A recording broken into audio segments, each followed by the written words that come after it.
We are going to get started today with the presentation on virtual teaming and determining needs for the new school year. And I'm so excited to hear this presentation along with you guys. So without further ado, I am going to turn it over to Karen and Kat. Well, thank you all for joining us this afternoon. This is Karen, and Kat is here with me. I'm going to start us off today. You're in the first of a series. We had upped our chats after we all were sent home at the beginning of the COVID-19 season. And we had done several extra TA chats that were focused with our audience on teachers and families. And we decided we needed a series that was focused on PBIS teams. So this is the first of a series that we'll be doing with a team focus. And so this one, as you see, is focusing on virtual teaming and determining some needs for your schools, your families, your staff, your students. So that's what we're going to be introducing you today. Then you can see the other parts, so you can put those on your schedule and be part of this entire team series. So our objective for today, we have 4 primary things that we hope you take away from today: that you can regenerate your PBIS team, that we can help you develop an effective virtual team. Our thought was that we may have gotten this out a little earlier, but if you're not performing virtually now, if you end up being virtual again in the future, we think knowing what makes a virtual team effective is going to be important. And then in a virtual team relationship and functioning, how you might need to reestablish some of your roles and how you operate as a team. And then another important thing, as we're thinking about the situation we're in, how you might identify some ways to determine the needs, the unique needs of your own school's staff, family, and students. So we're going to just start right out and with an activity. Great, thanks, Karen. So we're going to revisit this activity a little bit later as far as how activities when we do re-enter school can be used dually as a way to build relationships, but also give you some needs assessment data. So here's one of those that we're going to revisit later. But right now, what we wanted was for those of you who have joined us and for this chat to think about one word of how you're feeling right now. Just type in the chat box one word that describes how you're feeling. So I'm going to give folks a chance, and I know you see some smiley faces on there. Unfortunately, with new security, we're not allowed to use. Oh, okay, Karen, thanks for starting us off. Karen feels overwhelmed. I see indifferent. I see hopeful. Thanks for those hungry. Okay, Eric's hungry. I hope he gets the food. Content, in limbo. That's a good one. Encouraged, excited. Great, waiting, tired. Okay, so now what I'd like you to do, and keep those coming. Thanks, Brooke. Brooke's feeling hopeful, nice. So the other thing we want you to think about is what's one thing you're looking forward to right now? And let's do it professionally. So one thing professionally you're looking forward to, whether that's coming back to school or something you're planning in the next school year, one thing you're looking forward to, and just type one of those for me.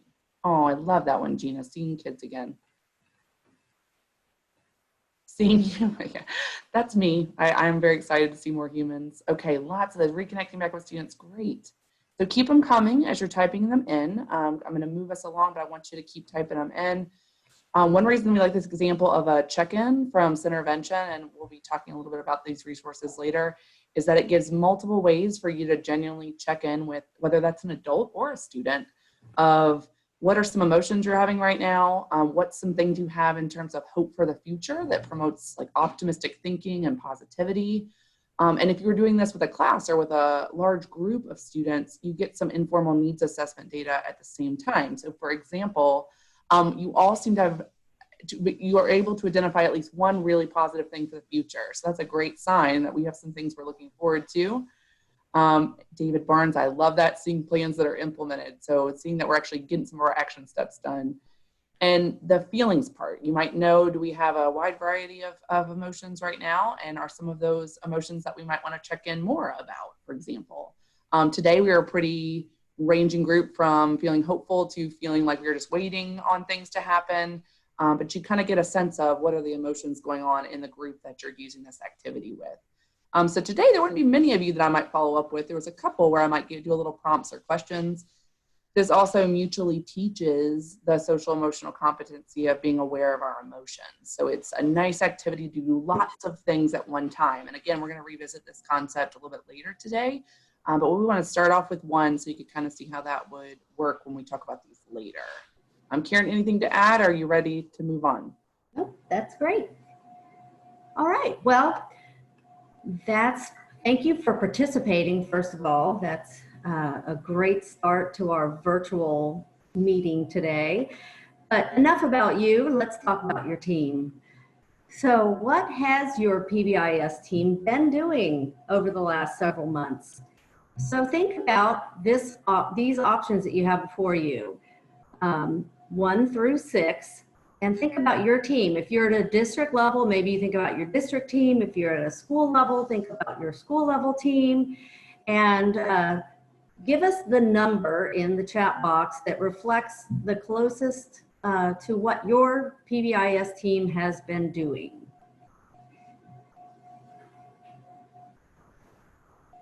Look at all the 5s. We've got like a lot of 5s out there. So very exciting. That is good news. But it's not all about sometimes some people resource sharing. There's a lot of great resource sharing, but maybe not meeting as you had historically done. So I know we personally have there's been a plethora of resources going around for sure.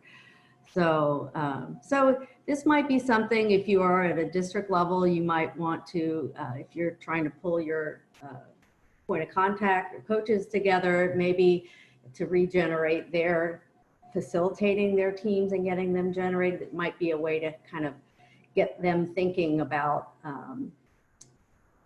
what have you been doing as a team? And then it's okay. You know, we've all been in this state of flux over the last several months, and it doesn't really mean that we haven't been doing anything.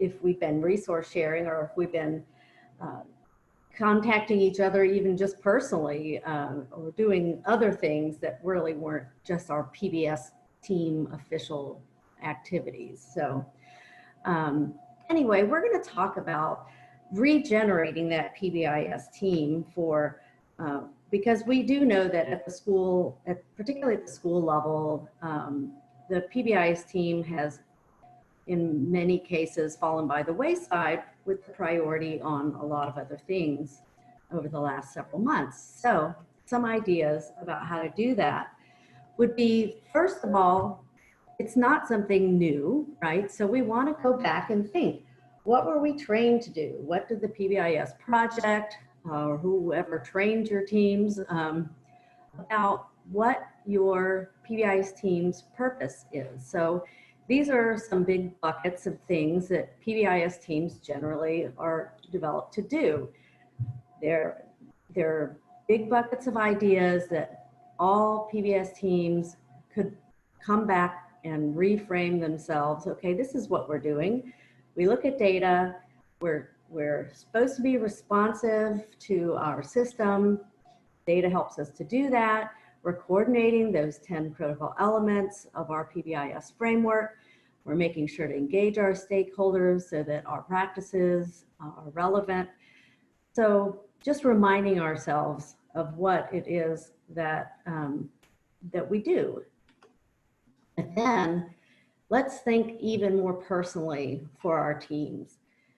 So, and revisit then what personally for your particular school, your mission and vision. So we know what all PBIS teams should be about, but what did you or your own school define as your own mission and vision? So if this were your school and you want to take some time and reflect, now that we're in a virtual situation, for instance, would our mission and vision, if we were Gulfview Elementary, which thank you Gulfview Elementary for posting this on your website and making it available and giving us permission to also use it in this presentation. But if this is their mission and vision, and if they're functioning in a virtual setting, do these still apply? So if you wouldn't mind just looking at these for a minute and think, let's just look at the box at the top, the mission and vision statement. Do those apply even if you're in a virtual situation where the teachers are doing virtual instruction and the team is meeting virtually? Do those mission and vision statements still apply? So you can just type yes, or if you think no, you can type no. If you think, let me know if you think that those still apply in the virtual world. Absolutely, yes, okay, thank you. Okay, yeah, so it looks like those are broad enough, and those things still apply. They still want students to gear up for success, and they're still trying to create a nurturing and supportive environment. Now, how you nurture and support in a virtual world is going to look a lot different than how you do it in person, but those concepts can still apply. And then if you look over on the left, you can see their expectations. So in this case, they reach their mission and vision through these. They have their students and their staff give your best. Everyone is safe. They act responsibly and respect for all. So those expectations, remember when you develop your expectations, they should apply to all the settings. Well, we're in a virtual setting, and thinking about a virtual setting, do those, all four of those expectations, will they transfer and apply in a virtual setting? You can just type in yes or no or maybe. Okay, thanks, Michelle. Yada. Yes, David. Okay, so yeah, so those actually nicely do work well. So you can still give your best. You can, everyone's safe is going to look different in a virtual world, but what we can do to encourage and promote safety for our students or even our staff members is we can help with the safety in terms of how we follow our safety protocols related to COVID, or even being safe in your home, in your environment. So there are a lot of things that would still apply. Now, you may find, or a school may find, that they have an expectation that maybe doesn't fit, or they may find that they want to add an expectation given the new circumstances. But it's just a time to sit back and think about your team's mission, vision, and expectations, and how you might want to expand and build on those things. So you're not really doing something new, but reflecting back. So once you've got kind of regenerated who we are as a team, this is why we do, what we're trying to accomplish, we've got our goal, vision set, then how do we do this in a virtual setting? So this is a new situation, and we want to make sure that we're going to be able to do it virtually. So we may have to be virtual in certain circumstances, but we don't have to be an ineffective virtual team, right? So what we know is there's a lot of research that's been done about what makes for a successful virtual team. And we have done some of the looking through that research and identified some of the consensus items that bring success in a virtual team. And we're going to share some of those here with you today and what the research says.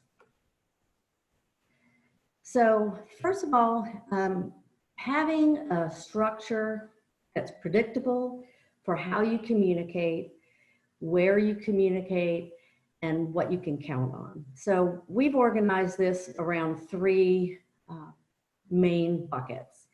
So you have your meeting platform. So you have regularly scheduled meetings. That's always helpful to know. They're predictable. You know when they're going to happen.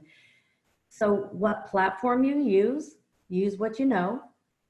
So whatever if your school has a platform that you're using for instruction or other kinds of meetings, use those platforms, use what you know. And then for information sharing, another important area. So in addition to the meeting minutes or notes that you use when you're actually in a meeting, there's a lot of other information that you use as a PBIS team. You have your data, your protocols, the other kinds of resources and documents that you may pull from or have as resources. And so everybody needs to be able to have access to those in an equal way. So where do you share those documents? And what are and where is everybody going to have access equally to those pieces of information and know how to put them in, how to get them out, how to modify them, and when that's appropriate. So then the protocols then are the third very important bucket. So if you have a meeting platform and you have an information sharing technology for where your documents are housed, the next really important thing is that everybody knows when to use and how to use each of those pieces of your communication structure. So having those things defined and having everyone understand and apply those practices in the common way is going to prevent problems. And even in the best of circumstances, you still may encounter some issues, but I know we do as a project, we have shared files, and occasionally we do a shared document that schedules, and occasionally someone will accidentally open it and leave it open, and somebody will open another one, and we'll have a double copy, and we have to deal with that. But if you establish nice protocols that explain the procedures that should be followed when you're using common documents, then you can minimize the likelihood that you're going to have those kinds of conflicts and time-consuming problems. So the idea here is, first of all, let's just make it more simple. You want to use what you know to the extent you can. So use those platforms and products and technologies that you know.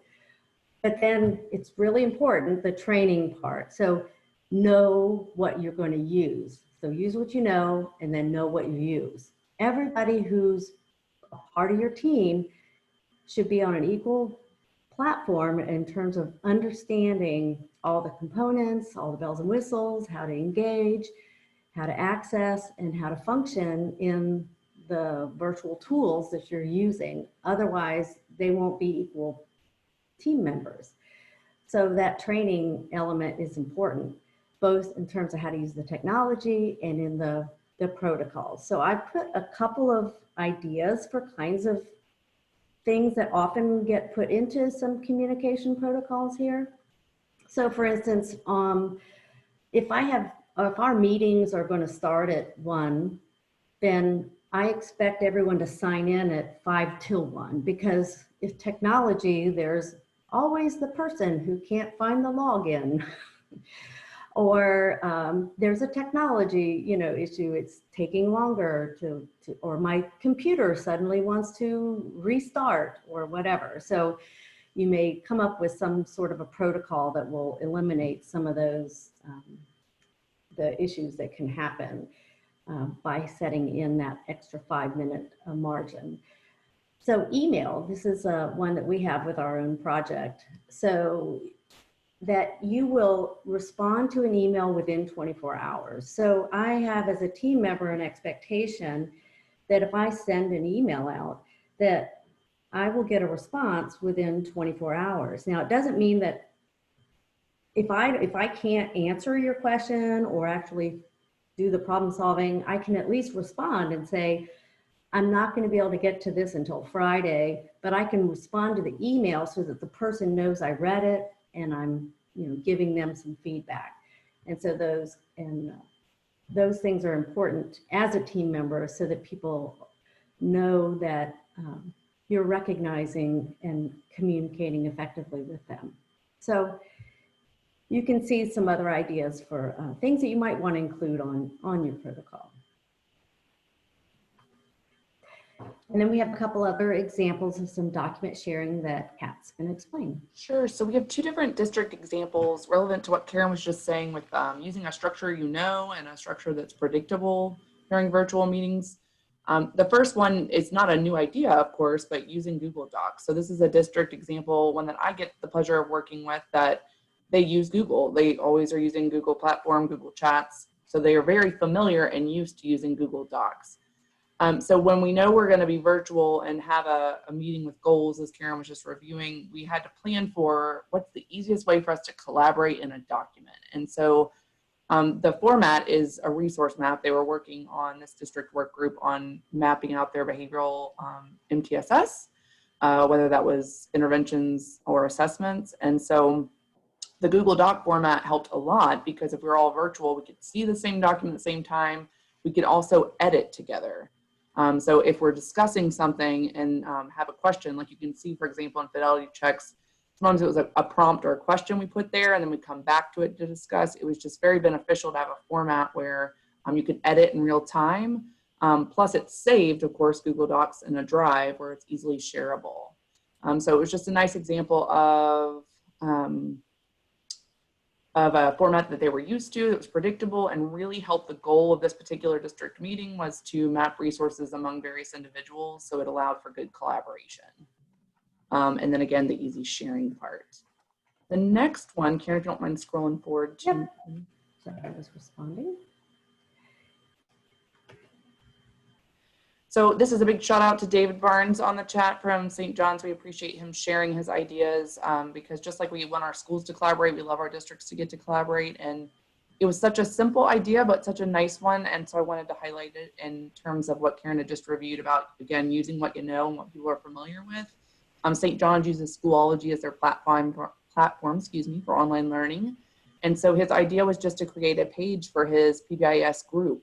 So all his school contacts where they could go quickly to reference resources that might be high need. So for example, the model school resources are on there because again, at the end of the year, we're starting to look at some of our end of year outcomes and model school tools that we might want by various level. So simple idea, just formed the group using a platform they were familiar with and already knew how to use. The other nice part of this simple idea is that they're already in there a lot. So during virtual instruction, most of the contexts are already in that platform a lot because they're using it. So it eases their access of resources. So again, nice, simple, but a very good idea as far as making things easy to access and allowing a way to collaborate between schools during this virtual method. So thanks again to David and St. John's for sharing that one. Okay.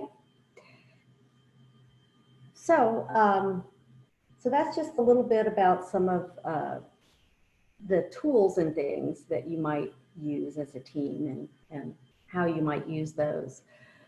But another thing they've found that's makes it for an effective team is if you can create a connected team that is positive and engaged. And those people, when you're connected and positive, establish a trust, because where there is no trust, there is no team. So here we'll go through some of these ideas. So one is that really to promote some face-to-face contact.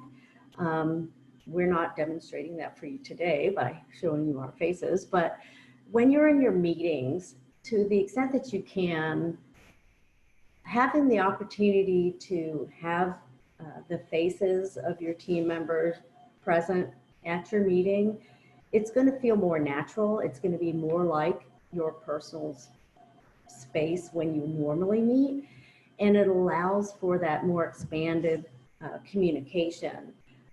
We know that a lot of communication happens non-verbally, and it allows you to be more engaged than when you don't have the face-to-face. You can really lose a lot of engagement. So we want to really promote as much face-to-face contact as you can during that situation. You also really want to do these kinds of actions in your team that will build your trust. So we talked about the protocols and responsiveness. But that's not just a good professional practice. That's also important in terms of developing trust, because if I can rely on you and what you're doing, and if I know that if I send something to you, I can count on you to meet a deadline, I can count on you to read my email and get back to me, then that trust, that confidence that I get built up in you, that builds over time and over members in the team, and that team becomes stronger because of it. We also want to make sure that we're sharing as a team. Every team member needs to be part of the team. They need to be free to share and contribute and to be able to provide what they know and what they can bring to the team. And the more likely that they are to be received well and positively by others, the more likely they're going to do that. So if we acknowledge other people when they share, and even if we have different ways of thinking about something, how we respond and how we engage with each other in constructive and ways that are ways that can take us towards our goal and not tear each other down. Those kinds of communication and relational things can really make a difference in terms of building that team strength. And then another piece of that is to really keeping tabs on that, the well-being of our members. So not just in terms of how they're functioning during our team meetings, because that is very important, and we can do that by looking at the relationship and how they're getting along, but also by knowing their well-being of how they're doing as an individual and as a person. So if I know that one of my team members is going through something difficult in their own personal life, then that's an important thing for me to consider when I'm communicating with them as a team member.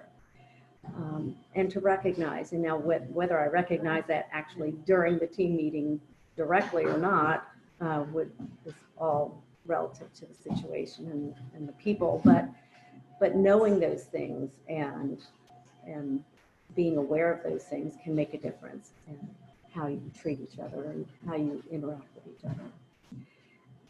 So another thing that they have found is extremely effective is acknowledging success. And the way that they talk about that is making it a reinforcing place to be. So if you do all those things that we just talked about in establishing trust, if it's a reliable group and it's a place where you feel needed and appreciated and cared about, that's a reinforcing group, right? So it's reinforcing just to be with those people and do things with those people.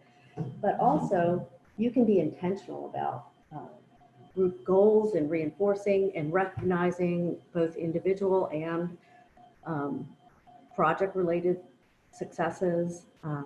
So just as we think about the importance of doing that with students, we need to do that with each other as well. So here are just a few illustrations of that.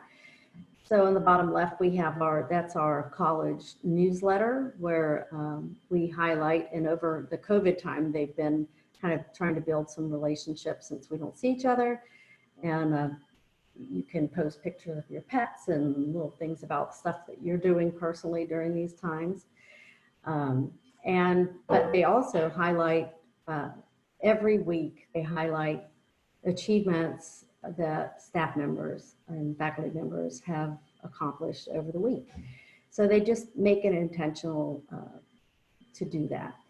The other thing at the top is that our project does a group message chat, which we started, well, we've done it periodically, like if we're at a conference or something, but when we all got sent home after the COVID send home, we found it very effective as a way to connect and the kind of things that you might chat about at lunch or over the water cooler, so to speak, but not actual work talk. Like that's off limits, you're not allowed to talk work. But you can encourage other people, you can, grouse with each other and, complain with each other about how difficult things are or whatever. But it's just a nice way to connect. And then there's just a little comic there to kind of emphasize the importance of the nonverbals that we get. Okay. And then we just want to remind you that there are a lot of resources that we have as a project for keeping your team strong. Rosters and checklists and agenda and meeting minutes and action plans. So you can always go to our website and refer back to some of those tools that we have. Okay, the last area around teaming that we're going to talk about in terms of establishing the effective virtual team is rethinking your member roles and responsibilities. So when you're thinking about a virtual team, you might need to reframe some of your members and who's on your team and what that looks like. So you definitely need strong leadership. So administration needs to be a part no matter what. Always and forever, your administrator needs to be part of your team.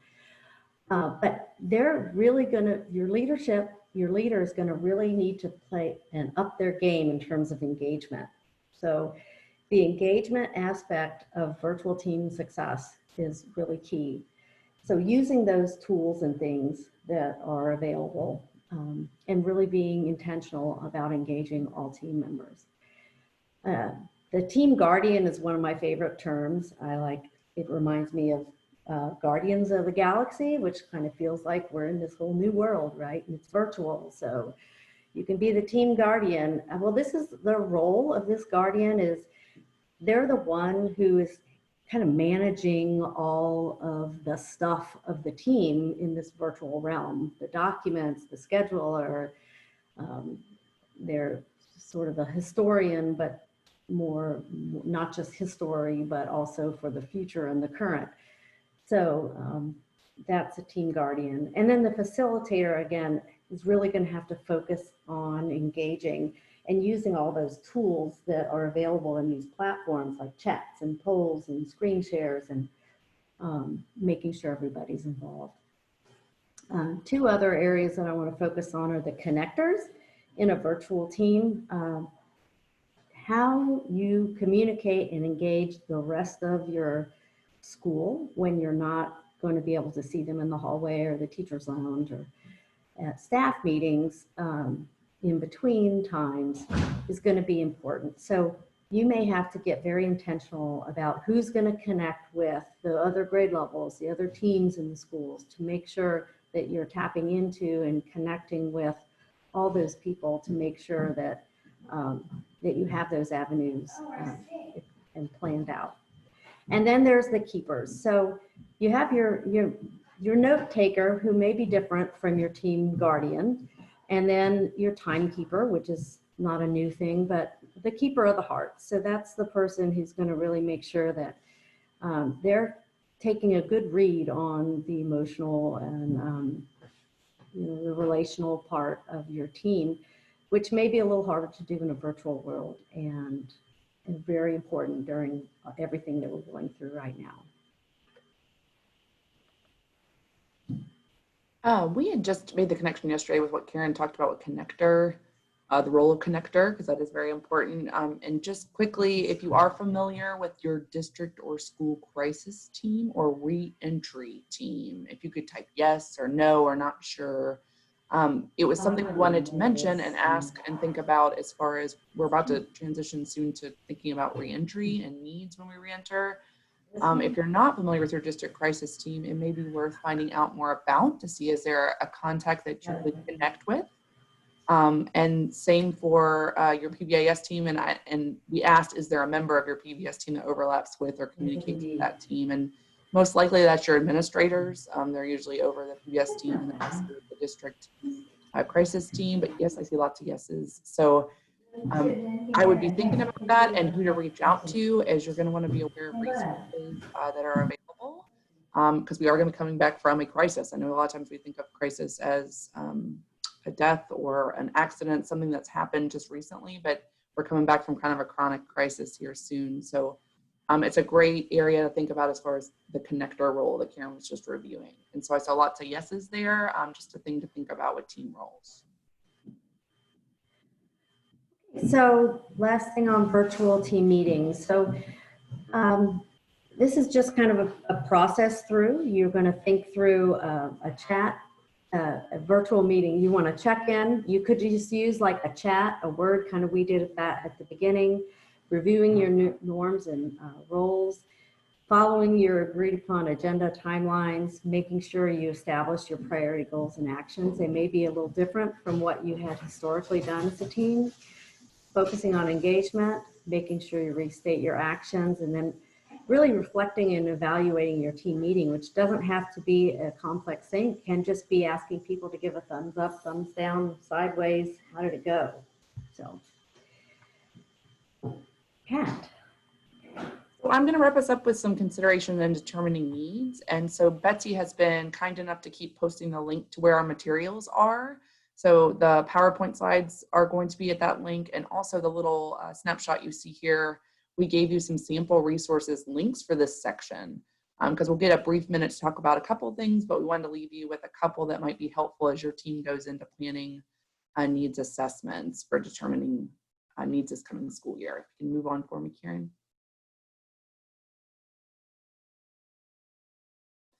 So one of the things that we've been, I don't know about you guys, humor is my coping skill in stress. And so I found this one extremely funny. It was on one of the state meetings actually that I was on, but when you think about the Jetsons, if any of you, hopefully a lot of you on here grew up watching the Jetsons, we have just entered and experienced a lot of what we used to watch in the Jetsons. So everything was virtual. Classes were virtual, telehealth was virtual.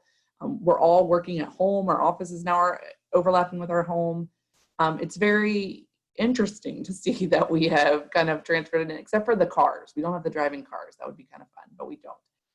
So the question that we're going to ask is just what has, just a genuine question, checking in on people can be a way to do a needs assessment. But it is hilarious, Betsy. But as far as what's been really stressful during this time to you? That's all I wanted you to think about and type in the chat box for me. It could be something that's been traumatic to you during this time of pandemic or something that's been stressful to you. You don't have to type how it's impacted you, but just think about what has been stressful.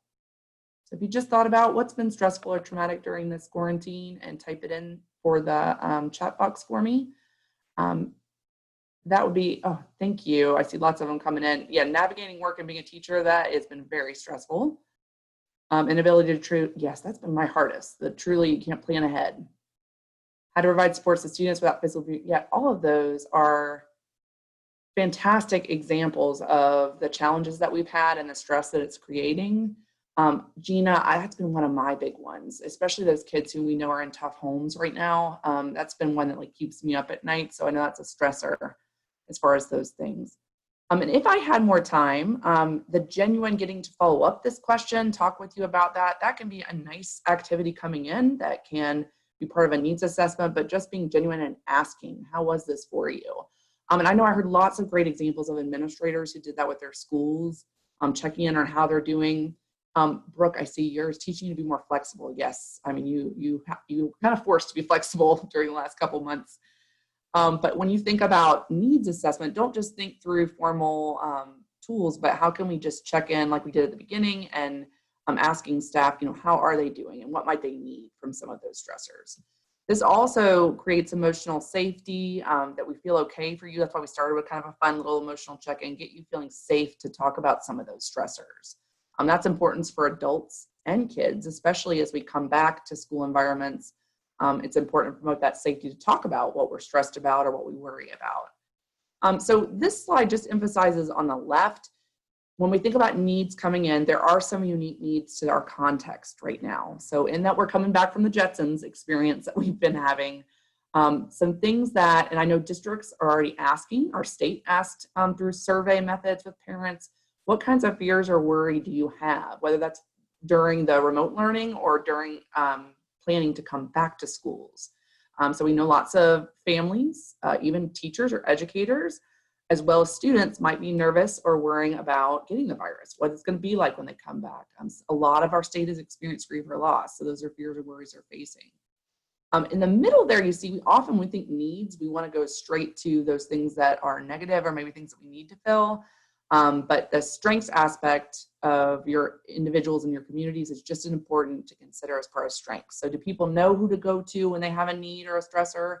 Can they connect with one person? Community resources. So that kind of goes into the bottom piece. If we don't know what our resources are to help promote access to them, that can be very difficult. So that's one reason we prompted the crisis team a little bit ago, is thinking through what are your resources at the school or community level. Those things like our resource directories that are promoted, usually hand out as part of trainings like youth mental first aid, other things in the county. Those are going to be good to have ready to go as you come back to school campuses. But I know it's also been mutually important right now for those of us who are saying we're worrying about kids that we're not with. How can we provide them the same support in terms of access to resources that we would have in the brick and mortar schools? And then the right is just a simple listing of the ways that we get at needs or information. I know you got a lot on your plate right now as far as when we come back to schools, it's going to be tough. So we're going to focus the most on some of our reentry activities that can double up as needs assessments, but also serve to teach social emotional skills and build relationships. But the other things are available to you. So for example, the surveys at the district or school level, that's information that you may already have if your district administers a school survey to families. I know some districts link the school. So if I'm a school in a certain district, I can see that data by my particular school needs. So that'd be one way you could use existing survey data. I'll give an example of focus groups in a little bit, and then we gave some just connections to information that might be coming in that you could just review existing information to help you know a little bit more about needs. The bottom two being the most relevant to our schools, the other top two being community sources. Okay, Karen, I think you're trying to move me on there. So we wanted to leave you with a couple question examples that get at those needs I just reviewed on the other slide. Again, we don't want you to feel you have to generate a new survey right now, but if you wanted some sample questions to use in activities when you re-enter, like writing prompts or journaling, you could use some of these. You could also look at some of the sample surveys we gave you on the top of the resource list.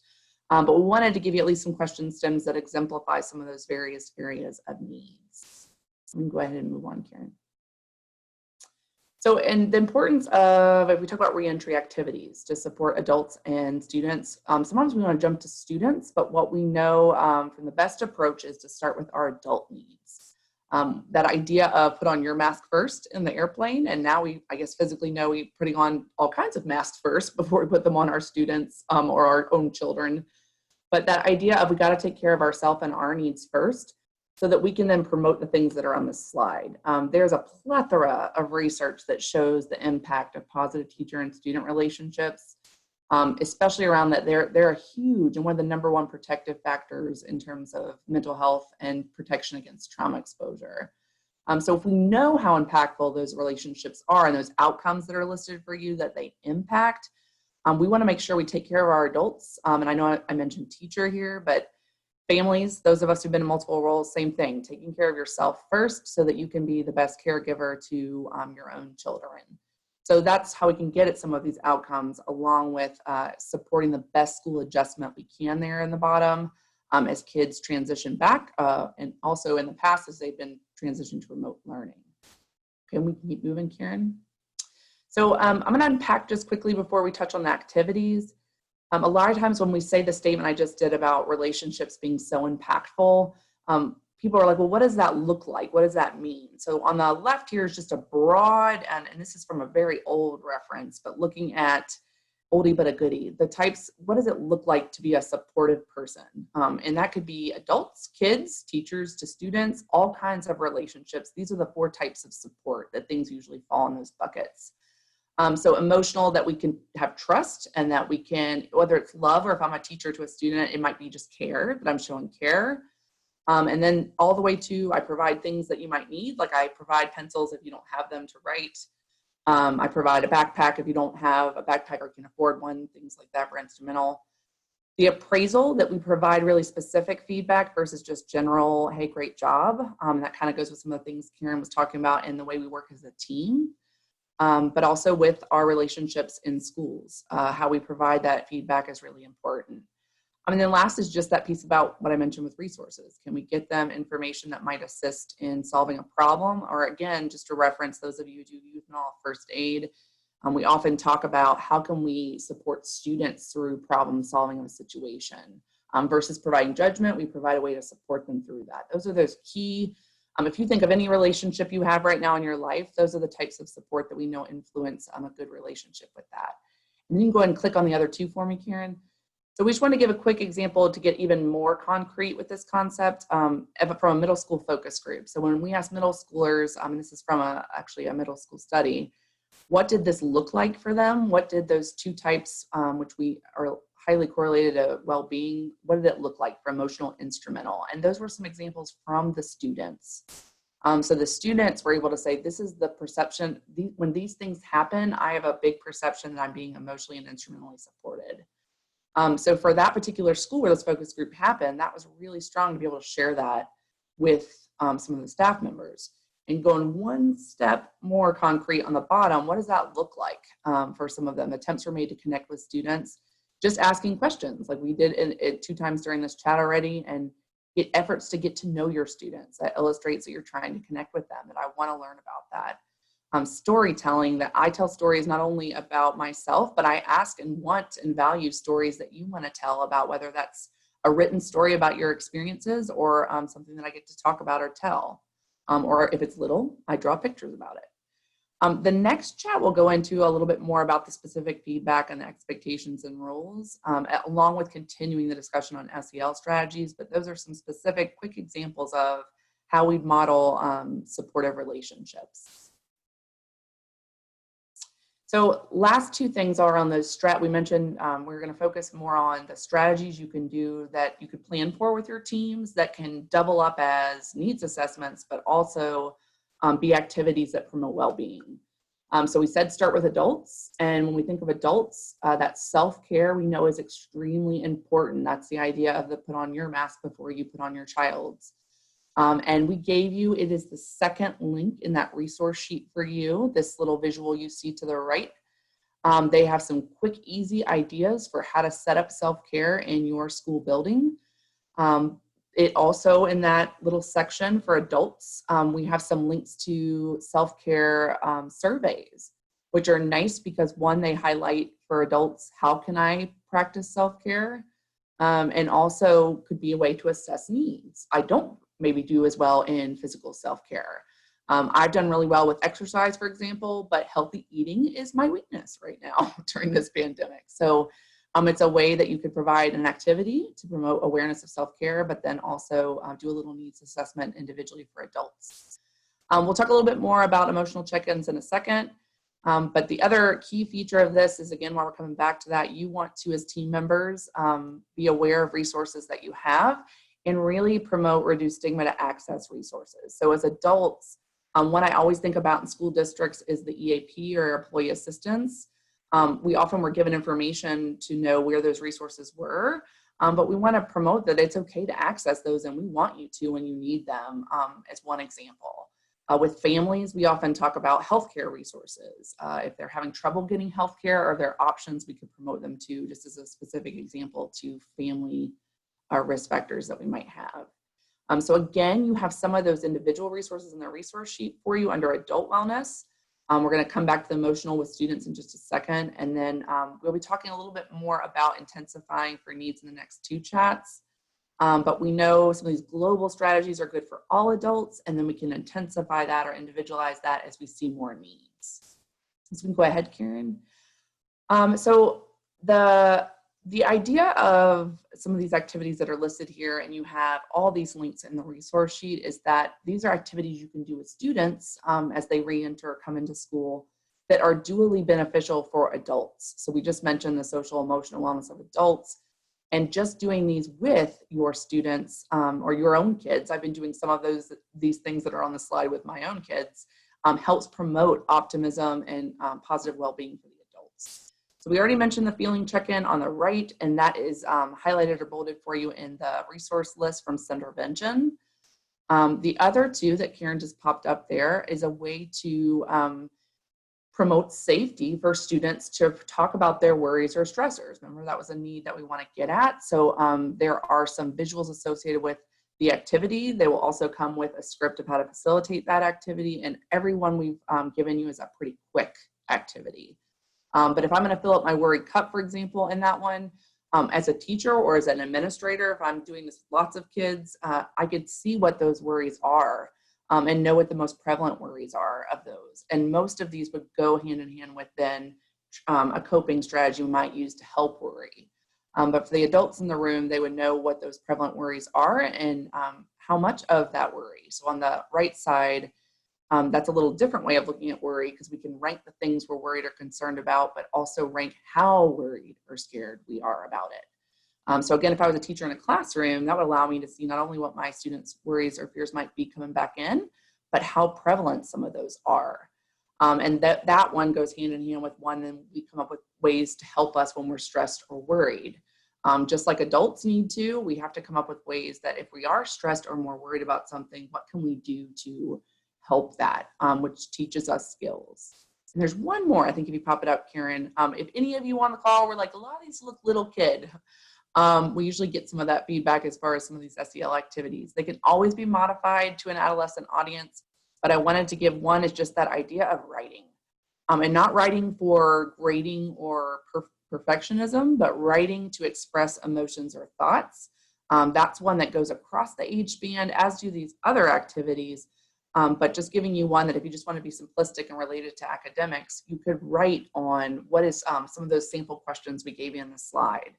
And our writing is a way for us to then see what some of those worries or fears are, what some of our strengths have been, to get a little assessment of how that transition is going.